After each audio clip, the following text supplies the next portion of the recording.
Why do you think that people do tend to blame victims for their victimisation? Well, there are a number of explanations for that. One that's been put forward is the just world theory, which suggests that as a general proposition, most of us believe that we live in a fairly just world, and that bad things happen to bad people and good things happen to good people. So if crime is a bad thing and someone becomes a victim of crime, then we tend to have this perception that maybe there's something bad about that particular person or something bad about what they did. Mm-hmm. The just world theory goes a little further than that and points out that for many people, if they do become a victim of crime, it shatters some of their fundamental assumptions about the world in which we live. Mm.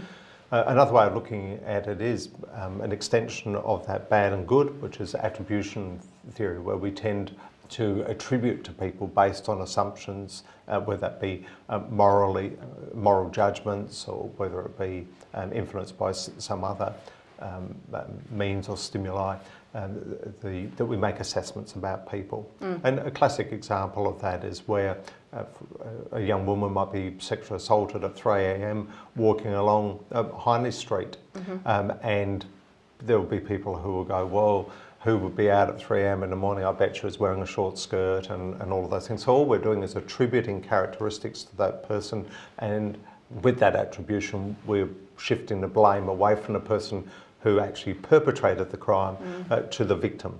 And a victim, from a victimological perspective, not only is that incorrect, but always the person who perpetrated the crime should be the person in terms of the focus of attention for that decision.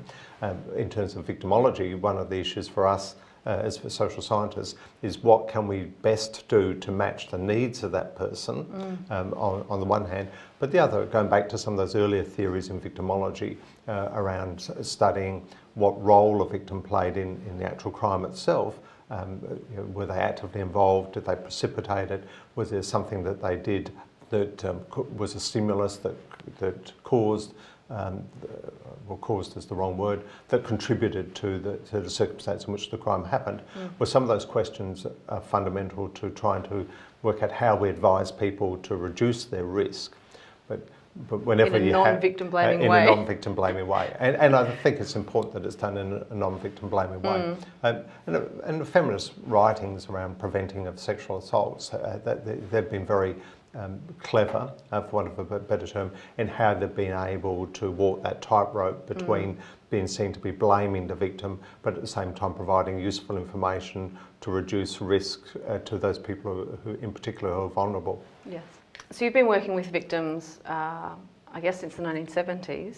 So how do you see that society's responses to victims have changed in that time?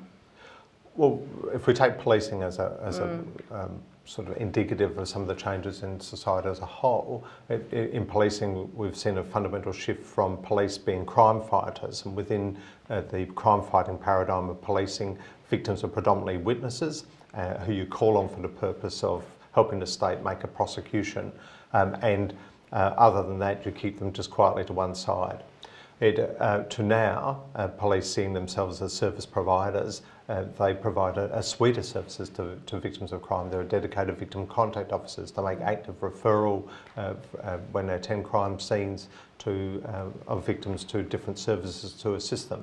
They have agreements with Rape and Sexual Assault Service or Child Protection Services to ensure that we not only address the needs of the criminal justice system in an evidentiary sense, but we also address the needs of the victim of crime.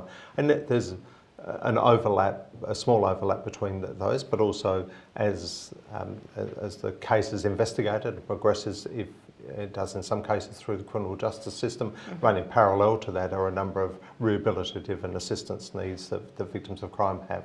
And we've become far more sophisticated in how we attend to those things. We've also seen the influence of victims' rights, so that has contributed, for example, in terms of transition from victims being told what health and welfare services were available to assist them, to then having an entitlement to be told about the investigation, the progress of criminal proceedings, and being told about key decisions that affected them, to today victims can often be actively engaged and involved in influencing those decisions. They should be consulted on their safety concerns around bail. They should be consulted around whether the prosecutor is going to accept a plea to a lesser charge or even tender no evidence at all. In sentencing, they can make a victim impact statement, but in addition to that, they can comment on sentence. And when it comes to the issue of parole of prisoners, victims can make submissions not only about their safety concerns, but also about information that they may feel will assist the parole board in making its decision whether a person should be released. And I think that is indicative. If one thinks that it took hundreds of years to construct our adversarial criminal justice system in less than 4 decades, that's a very significant change in the way that we perceive the victim in terms of not only their needs but their entitlements.